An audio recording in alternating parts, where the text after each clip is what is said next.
Good morning class. I hope you are doing good. So जैसे कि हम लोग हिस्ट्री का चैप्टर नंबर 10 पढ़ रहे हैं, that is colonialism and urban change. So for that I request you to all open your books, page number 75 सब लोग ओपन कर लेंगे। From where this chapter has started. Fine. तो इसमें हमने पढ़ लिया था कॉलोनियलिज्म एंड अर्बन चेंज का बेसिकली मतलब है कि किस तरीके से शहरीकरण बढ़ हो रहा था।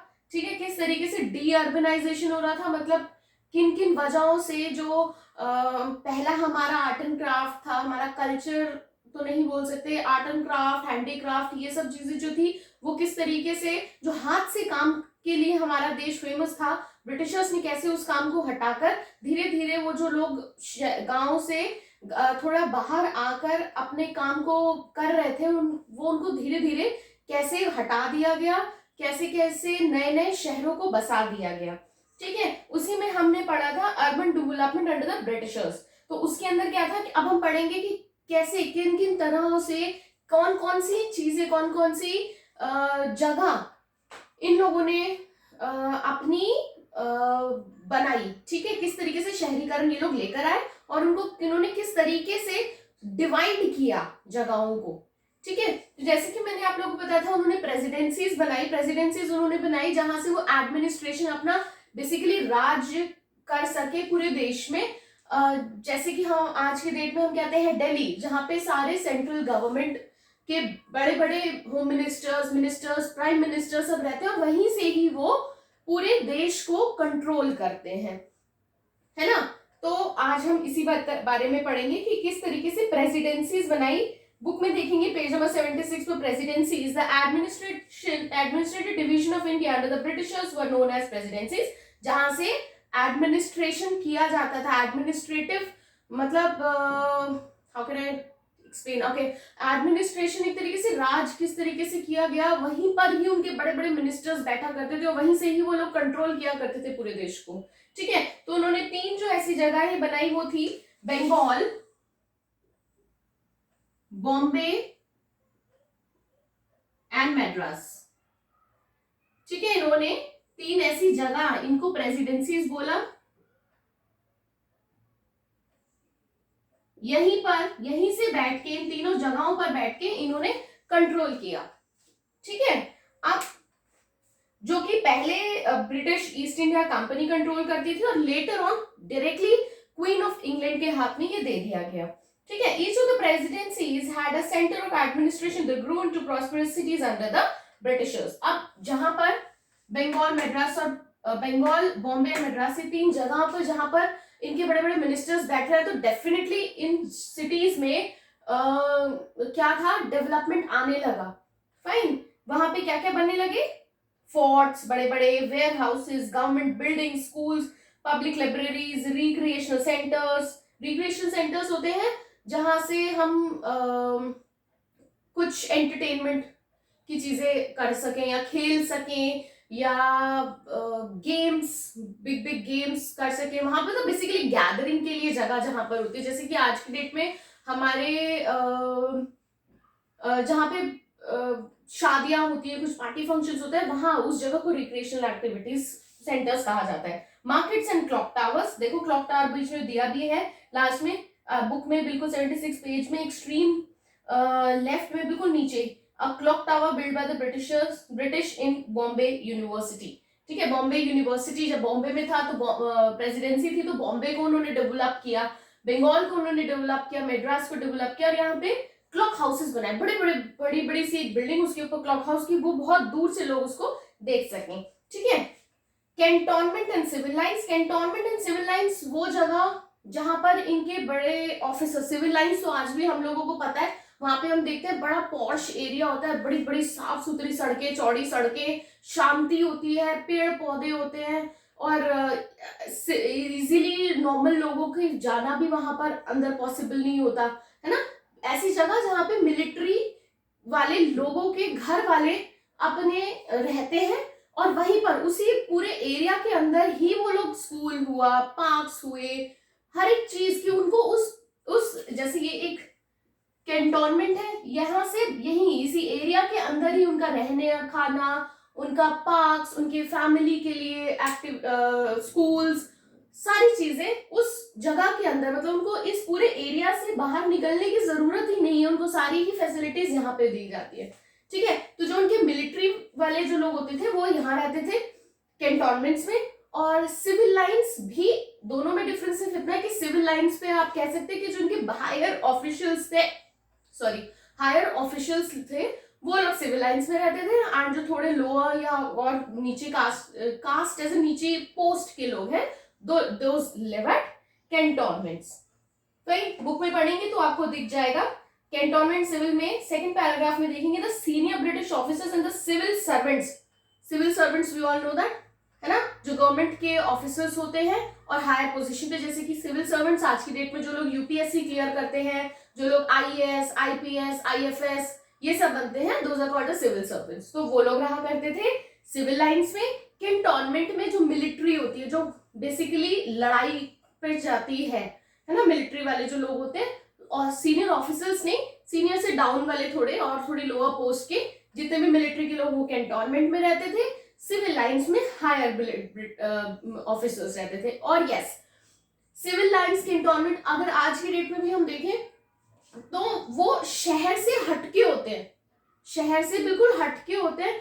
तो इसी तरीके से इन लोग ने डेवलप किया था कि इंडियन से थोड़ा सा दूर रखा जाए इन जगहों को। ठीक है, तो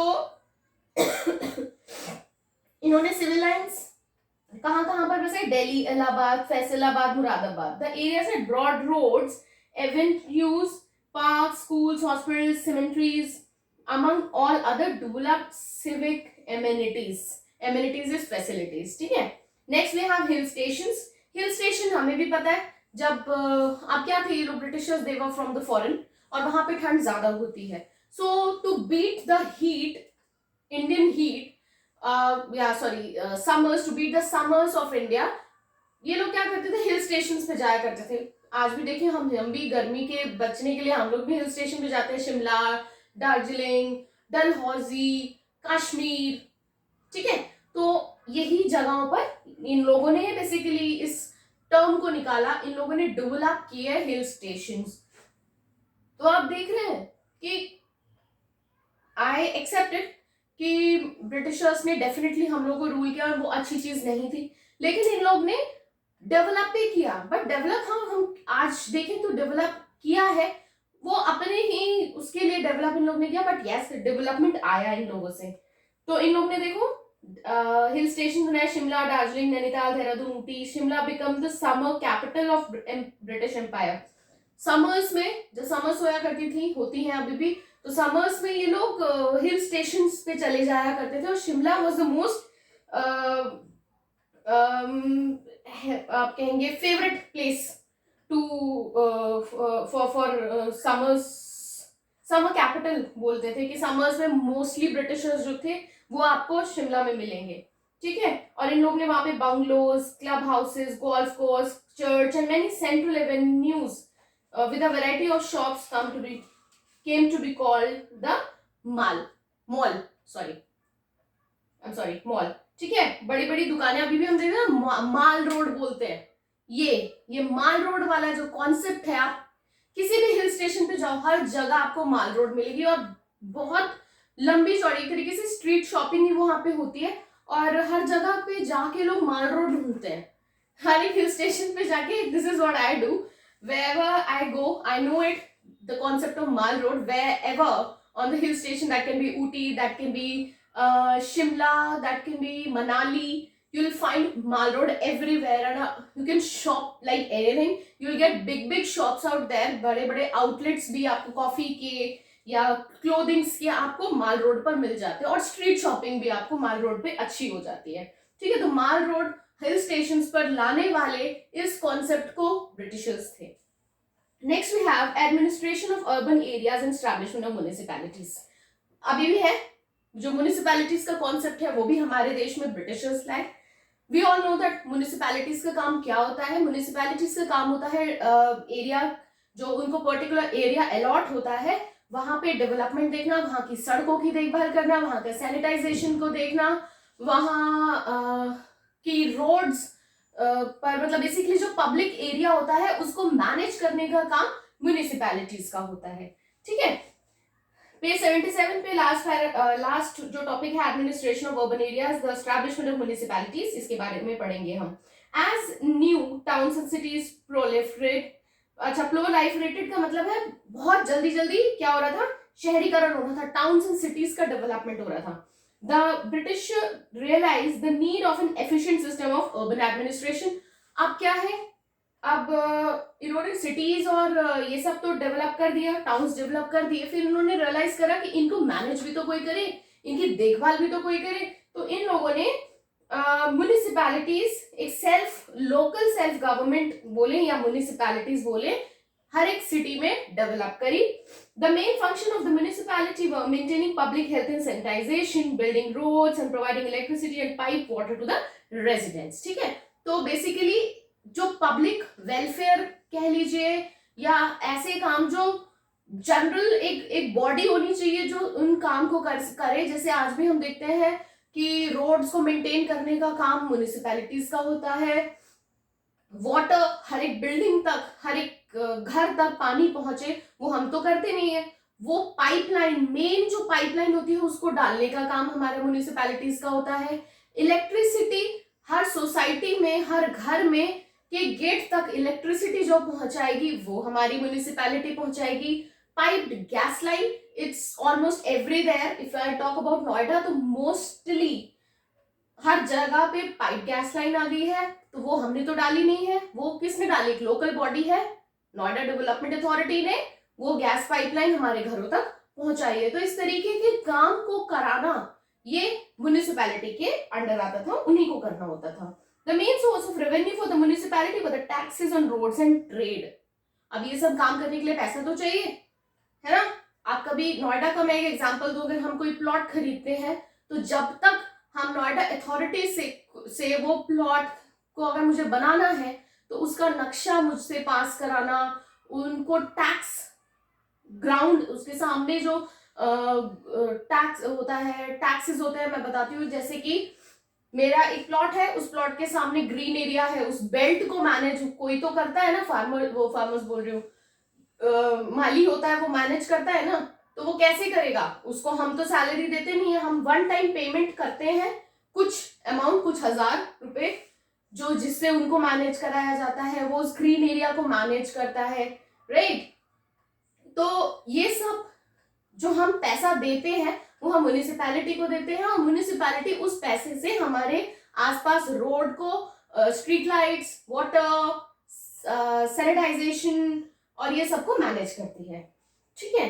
तो जो फर्स्ट, ये अंडरलाइन कर लीजिए, the first municipal corporation came up in Madras in year 1687. It was followed by the creation of municipality cooperation in Bombay and Calcutta, ठीक है। मैं करिए।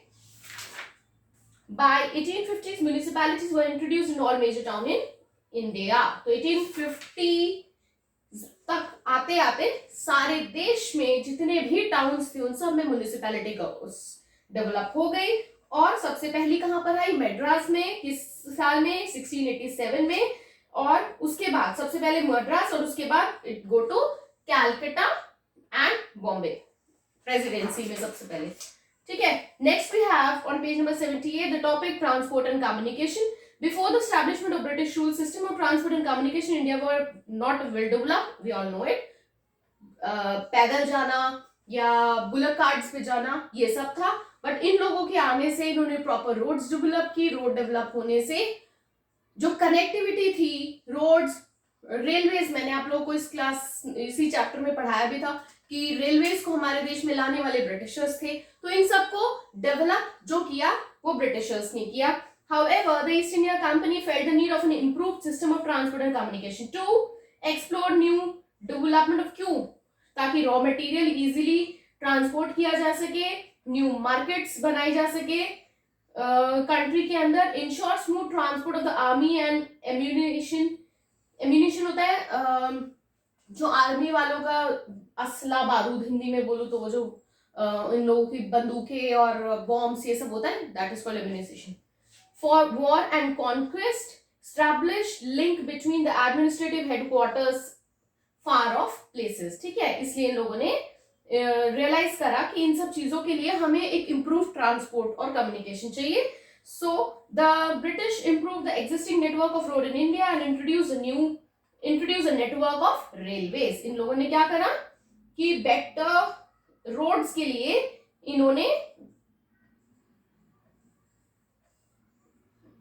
रेलवेज, मैंने आप लोगों को बताया था कि रेलवेज डेवलप किया। और द फर्स्ट रेलवे लाइन और ओपन बिटवीन बॉम्बे एंड थाने, सबसे पहली, इसको मार्क कर लीजिए, सबसे फर्स्ट रेलवे लाइन जो थी वो हमारी बॉम्बे टू थाने थी इन ईयर 1853। केबीसी अगर देखते हो तो केबीसी में भी एक बार क्वेश्चन पूछा गया था, ठीक है।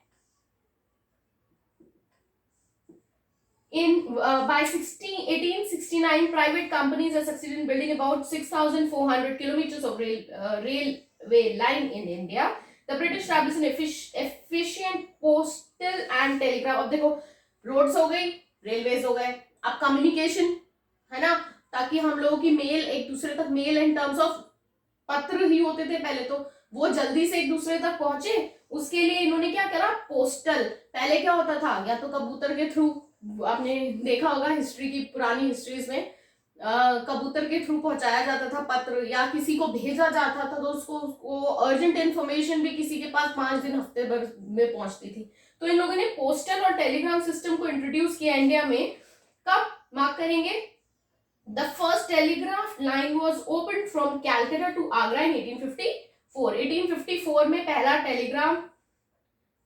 टेलीग्राफ लाइन जो थी कैलकाटा से आगरा के लिए डेवलप हुई। Further extended to Lahore, Peshawar by 1857। It allowed the British to establish direct communication between the central government at Calcutta and other provincial capitals. They also modernized the postal system. A single unified postal department was established for the entire country, ठीक है। तो presidencies बनाई, उसके बाद इन presidencies को improve किया, cantonments and civil lines को लाने वाले ब्रिटिशर्स थे। उसके बाद इन्होंने हिल स्टेशन को लाया। देन दे रियलाइज कि सिटीज टाउन्स तो बन गए हैं। देन दे रियलाइज कि कोई तो इनको मैनेज करने वाला चाहिए, तो इन्होंने म्युनिसिपैलिटीज लेके आए, म्युनिसिपैलिटी आई। देन इन्होंने क्या था, ट्रांसपोर्ट एंड कम्युनिकेशन को इम्प्रूव किया, ठीक है। So that's all about this particular chapter. Case study page number 78 पर दी है, इसको पढ़ लीजिए। And tomorrow will do the question answers, sorry the exercises, fine. And then will move ahead to history. हमारा यहीं तक पढ़ना है हमें, हिस्ट्री हमारा कंप्लीट हो जाएगा। मुझे चेक करना होगा एक बार और, वैसे आपको ये लास्ट ही चैप्टर है इस साल। सिविक्स और ज्योग्राफी के जो चैप्टर्स बचे हैं वो हम कंप्लीट करेंगे, fine. So that's all for today's class. अगर कुछ भी चीज आपको नहीं समझ आ रही है, आप लोग प्लीज मुझे कॉल करिए या मैसेज करके पूछ लीजिए। Okay, take care, bye bye.